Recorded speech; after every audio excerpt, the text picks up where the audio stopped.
Olá, sejam todos muito bem-vindos à apresentação de resultados do segundo trimestre de 2025 do Grupo Casas Bahia.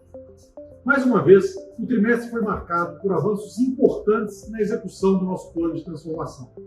Esse foi o 7º trimestre consecutivo da evolução de margem EBITDA, que cresceu 1,3 ponto percentual para 8,3%, reflexo da nossa disciplina na gestão, foco em eficiência e compromisso com a rentabilidade.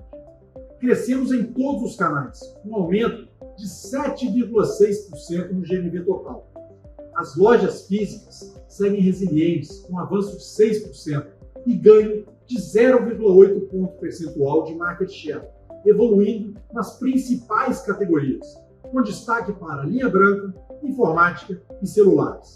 O canal online 1P mais 3P cresceu 10%, resultado tanto da retomada do 1P online, com aumento de 7%, e continuidade no avanço do 3P, que cresceu 16% e segue contribuindo para a rentabilidade, com aumento de 16% na receita, também focado em categorias core. Somos referência no varejo na concessão de crédito e temos a maior carteira de crediário do Brasil, totalizando 6,1 bilhões de reais, com aumento de 12% na receita e indicadores de inadimplência sob controle. É um modelo que se diferencia pela nossa escala, conhecimento da base de clientes e pela concessão de crédito conservadora, fatores que sustentam o crescimento com qualidade. Exemplo disso é que, mesmo com o aumento da carteira, conseguimos manter a inadimplência sob controle, enquanto observamos o mercado como um todo apresentando uma piora generalizada no índice de over 90. E o grande destaque do trimestre foi a transformação da nossa estrutura de capital. Tivemos a conversão de 1,6 bilhão de reais da segunda série da debênture em ações. Com isso, a Domus, subsidiária da Mapa Capital, passa a deter 85% das ações da companhia, promovendo uma redução estrutural na alavancagem e aliviando o impacto financeiro sobre o caixa nos próximos anos. Além disso, ressalta-se o alinhamento da Mapa para a estabilidade da gestão, continuidade do avanço do plano de transformação, bem como a confiança que estamos com a estratégia correta para destravar todo o potencial da companhia, principal motivação para a transação. Adicionalmente, o reperfilamento da primeira série de debêntures, de novembro de 26 para novembro de 27, gera um alívio adicional de 400 milhões de reais do caixa ao longo dos próximos 2 anos. Também conseguimos a dispensa do mecanismo de cash sweep para operações estratégicas de até 500 milhões de reais, um passo que nos dá flexibilidade para acelerar frentes de monetização com a melhor gestão de caixa possível. Estamos construindo uma companhia mais sólida, menos alavancada e preparada para crescer. Passo agora a palavra ao Elcio para comentar os destaques financeiros do trimestre. Obrigado, Renato. Olá a todos. O segundo trimestre foi marcado por um cenário de muitas incertezas e volatilidade, tanto no Brasil quanto no mercado internacional. Diante desse contexto, manter o foco e a disciplina na execução do nosso plano de transformação foi mais importante do que nunca. Vamos aos principais destaques financeiros sobre os 3 pilares fundamentais. O primeiro pilar é a execução operacional. Seguimos com um conjunto robusto de iniciativas, tanto de eficiência quanto de crescimento com rentabilidade. Não existe aqui uma bala de prata que vai resolver tudo de uma vez. Trabalhamos com um portfólio extenso de ações granulares que, combinadas, melhoram nossos resultados de forma consistente e gradual. O segundo pilar é o fluxo de caixa livre e de liquidez. A boa execução operacional, aliada à disciplina na gestão de capital de giro e do CAPEX, fortalece nossa geração de caixa. E, de forma gradual, estamos ganhando maior flexibilidade nas operações financeiras e assegurando, assim, a liquidez necessária para o negócio. E o terceiro pilar é a estrutura de capital em si. Trata-se de um tema central da companhia e tivemos um avanço estratégico e fundamental que comentarei mais adiante. Nesse slide, voltamos a apresentar a evolução do plano de transformação nos grandes números. Estamos entregando o 7º trimestre consecutivo de evolução da margem EBITDA, reforçando a consistência e disciplina na execução do plano. O GMV apresentou um crescimento de 7,6%, com avanço em todas as categorias.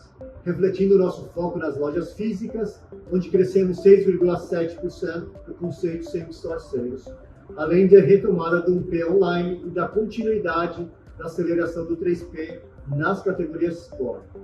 Assim, tivemos o terceiro trimestre seguido de avanço na receita líquida, um crescimento sólido de 6% em relação ao segundo trimestre do ano passado. O lucro bruto atingiu 2,1 bilhões de reais, um crescimento de 3,8% na comparação anual. A margem bruta foi de 30,1%, levemente abaixo do período do ano passado, impactado pelo mix de vendas, mas ainda em um patamar bastante saudável. As despesas operacionais tiveram uma redução de 2,9%, mesmo com uma inflação ao redor de 5,5% no ano. Com isso, o SG&A como percentual da receita líquida caiu 2,1 ponto percentual, alcançando 22,8%. Essa performance demonstra o ganho contínuo de alavancagem operacional e de controle de custos e despesas implementado na companhia. O EBITDA totalizou 572 milhões de reais, 26,5% maior em relação ao segundo trimestre de 2024.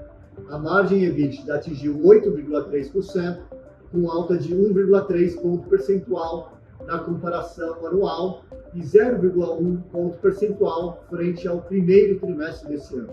Como dissemos, foi o sétimo trimestre consecutivo de evolução na margem EBITDA. No resultado financeiro, registramos uma despesa de 1,1 bilhão de reais, ainda pressionado pelo cenário de juros elevados. O CDI médio desse trimestre do segundo TRI foi de 14,5%, comparado a 10,5% do ano passado. E vale lembrar que nesse trimestre ainda não capturamos qualquer efeito da conversão. Com isso, o LAIF ficou negativo em 864 milhões de reais e o prejuízo líquido foi de 555 milhões de reais. Agora, trazemos o consolidado do primeiro semestre deste ano em comparação com o mesmo período do ano passado. Tivemos crescimento de 8% na receita líquida e aumento de 7,2% no lucro bruto. Mesmo diante do crescimento da receita, o SG&A ficou ligeiramente menor em termos nominais, o que resultou em uma melhora de 1,8 ponto percentual na relação com a receita. Como consequência, o EBITDA cresceu 36%, ou 303 milhões de reais na comparação anual, e a margem subiu de 6,5% para 8,2%, um avanço de 1,7 ponto percentual. E temos o mesmo efeito anteriormente citado no resultado financeiro, que pressiona a margem líquida. O fluxo de caixa do trimestre foi de 173 milhões de reais, comparado a 92 milhões de reais no mesmo período do ano anterior. Tivemos uma redução de 124 milhões nos estoques em relação ao fechamento do primeiro trimestre, movimento esperado, dado que havíamos comentado anteriormente que os estoques do primeiro TRI fecharam um pouco acima do desejado. Essa melhora foi absorvida por compras menores no segundo trimestre, em função da ausência de uma forte sazonalidade de vendas no terceiro trimestre.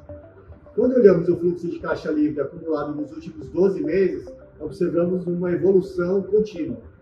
E quando comparamos com o EBITDA do período, aqui colocamos esta informação adicional, evidenciamos uma mudança de prioridade da companhia para a geração do fluxo de caixa livre.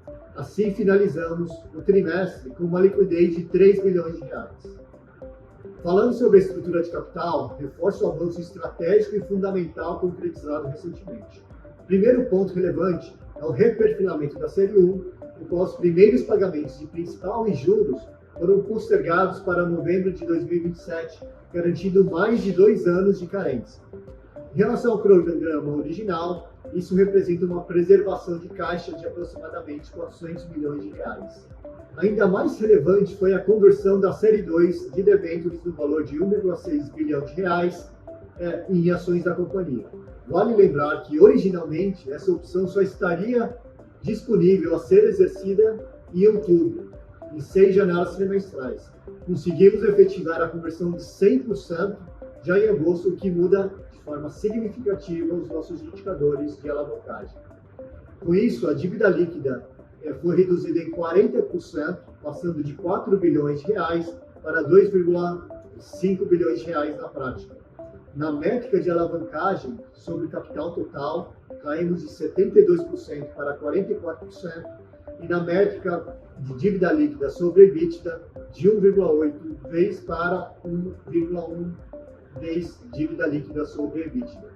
Mesmo diante dessa melhora relevante, temos plena consciência de que ainda há um caminho importante a percorrer nessa agenda. Estamos comprometidos em avançar continuamente. Seguimos firmes na disciplina de execução do plano de transformação e agora devolvo a palavra ao Renato para encerramento. Obrigado, Elcio.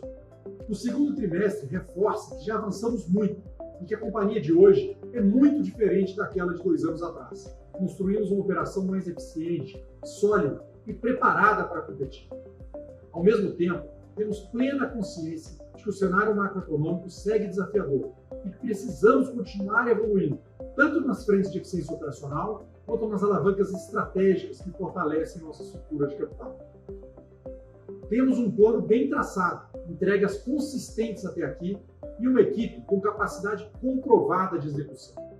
Estamos confiantes de que seguiremos avançando, trimestre após trimestre, apresentando melhorias em ambas as frentes. Seguiremos com serenidade, disciplina e confiança, transformando desafios em oportunidades e mantendo nosso compromisso com rentabilidade, geração de caixa e crescimento sustentável. Agradeço aqui aos nossos clientes, aos colaboradores, parceiros e investidores. Estamos juntos nessa jornada. Seguimos com dedicação total a vocês. Muito obrigado e até a próxima.